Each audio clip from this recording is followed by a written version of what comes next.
ഇതിൽ നമുക്ക് ചെറി ഉപയോഗിക്കാം കേട്ടോ. റേറ്റ് കുറക്കാനാണെങ്കിൽ ചെറിക്ക് പകരം.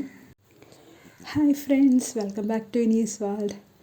നമ്മളിപ്പോൾ പ്ലം കേക്കിൻ്റെ ഡ്രൈ ഫ്രൂട്ട് സോക്കിംഗ് ആണ് ചെയ്യണത്. അതിനായിട്ട് ബ്ലാക്ക് കുരുവില്ലാത്ത മുന്തിരിയാണിത്. ഇത് 1 കിലോ എടുത്തിട്ടുണ്ട്. ഗോൾഡൻ റൈസിൻസ് 1 കിലോ തന്നെ എടുത്തിട്ടുണ്ട്. ടൂട്ടി ഫ്രൂട്ടി യെല്ലോയും റെഡും അത് 500 ഗ്രാമാണ് എടുത്തേക്കണത്. 3/4 കപ്പ് റം എടുത്തിട്ടുണ്ട്. ഇനി ഒരു ഗ്ലാസിൻ്റെ ജാർ എടുത്തിട്ട് അതിലേക്ക് ആദ്യം ബ്ലാക്ക് റൈസിൻസ് കുറച്ചിട്ട് കൊടുക്കുന്നുണ്ട്. അത് കഴിഞ്ഞിട്ട് ഗോൾഡൻ റൈസിൻസ് ഇടുന്നുണ്ട്. ടൂട്ടി ഫ്രൂട്ടി രണ്ടും കൂടി മിക്സ് ചെയ്താണ് ഇട്ട് കൊടുക്കുന്നത്. നിങ്ങൾക്ക് ടൂട്ടി ഫ്രൂട്ടി വേണമെങ്കിൽ ആ സമയത്ത് ഇട്ട് കൊടുത്താലും മതി, നമ്മൾ ഉണ്ടാക്കുന്ന ആ സമയത്ത്. അപ്പോൾ ആ കളറ് റെഡ് കളറൊക്കെ അതുപോലെ തന്നെ നിൽക്കും.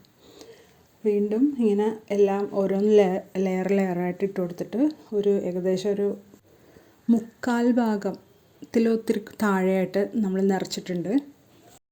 നിങ്ങൾക്കിതിൽ ചെറി ഇട്ട് കൊടുക്കാം കേട്ടോ. നിങ്ങളുടെ കയ്യിലുള്ള ഏത് ഡ്രൈ ഫ്രൂട്ട്സും ഇതിലിട്ട് കൊടുക്കാം. പിന്നെ ഇത് വിൽക്കാനാണെങ്കിൽ അധികം കോസ്റ്റുള്ളത് ഒന്നും നമുക്ക് ഉപയോഗിക്കാൻ പറ്റില്ലല്ലോ. ഇനി ഇതിലേക്ക് റം ഒഴിച്ചു കൊടുക്കുകയാണ്. ആദ്യം ഞാനൊരു 3/4 കപ്പ് ഒഴിച്ചു, പിന്നെ ഒരു 1/2 കപ്പും കൂടി ഒഴിച്ചു കൊടുക്കുന്നുണ്ട്. റം ആവശ്യത്തിന് ഉപയോഗിക്കുക കേട്ടോ. ഇനി ഇതിലേക്ക് ഓറഞ്ച് പീൽ 2 ടേബിൾ സ്പൂൺ ഇട്ട് കൊടുക്കുന്നുണ്ട്. ഇത് നിങ്ങൾക്ക് ആദ്യം ഉണ്ടാക്കുകയാണെങ്കിൽ ഇതിൻ്റെ ഇടയിൽ ഇട്ട് കൊടുക്കാം കേട്ടോ. ഞാൻ അത് കഴിഞ്ഞ് ഉണ്ടാക്കിയത് കൊണ്ടാണ് ഇവിടെ ഇങ്ങനെ ഇട്ട് കൊടുക്കുന്നത്. 2 ടേബിൾ സ്പൂൺ ജിഞ്ചർ കാൻഡിയും ഇട്ട് കൊടുക്കുന്നുണ്ട്.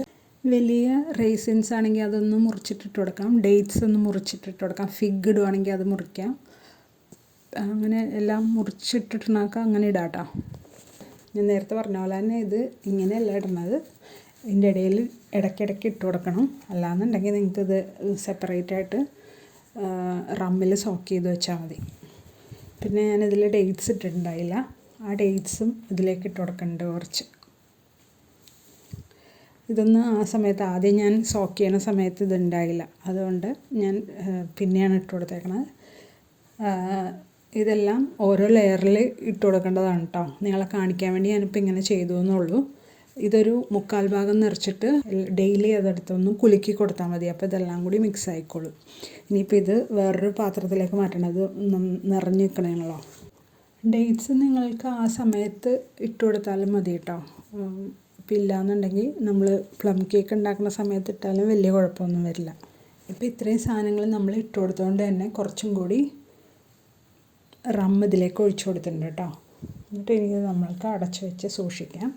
ഇടയ്ക്കിടയ്ക്ക് 2 ദിവസം കൂടുമ്പോഴെങ്കിലും ഇത് ഇളക്കി കൊടുത്തുകൊണ്ടിരിക്കണം. എന്തിൻ്റെയും റെഡ് കളറ് കാണണമെന്നുണ്ടെങ്കിൽ ഇങ്ങനെ സോക്ക് ചെയ്ത് വെച്ചിട്ടുണ്ടെങ്കിൽ അതിൻ്റെ റെഡ് കളറ് ഫെയ്ഡായി പോവും. അപ്പോൾ ബേക്ക് ചെയ്യുന്ന സമയത്ത് മാത്രം റെഡ് കളറുള്ള സാധനങ്ങൾ ഇട്ട് കൊടുത്താൽ ആ റെഡ് ആ കേക്കിൽ എടുത്ത് കാണിക്കും. നമ്മൾ റമ്മിൽ സോക്ക് ചെയ്തേക്കണോണ്ട് ഇത് എത്ര നാൾ വേണമെങ്കിലും കേടാവാതിരിക്കും. അടുത്ത വർഷത്തേക്ക് വേണമെങ്കിലും ഇത് കേടാവാതെ തന്നെ ഇരിക്കും.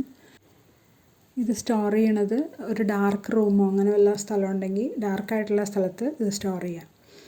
പിന്നെ ഓരോ ഓർഡർ വരുമ്പോൾ നമുക്ക് അതിൽ നിന്ന് കുറേശ്ശെ എടുത്തിട്ട് കേക്ക് ബേക്ക് ചെയ്തെടുത്താൽ മതി. ഇത് വലിയ സെറിമണി ആയിട്ടാണ് ബേക്കറീസിലൊക്കെ നടത്തുന്നത്. അവർ എല്ലാ ഫ്രൂട്ട്സും കൂടി ഒരുമിച്ച് മിക്സ് ചെയ്തിട്ട് അതാണ് സോക്ക് ചെയ്യാൻ വെക്കുന്നത്. നമുക്ക് അങ്ങനെ വേണമെങ്കിലും ചെയ്യാം. ഇപ്പോൾ ഇത് എല്ലാവർക്കും ഇഷ്ടമായി എന്ന് വിചാരിക്കണം. ഇഷ്ടമെങ്കിൽ ലൈക്ക് ചെയ്യാനും കമൻറ്റ് ചെയ്യാനും ഷെയർ ചെയ്യാനും മറക്കല്ലേ. സബ്സ്ക്രൈബ് ചെയ്ത് ബെൽ ബട്ടണും കൂടി എനേബിൾ ചെയ്യണേ. Thanks for watching.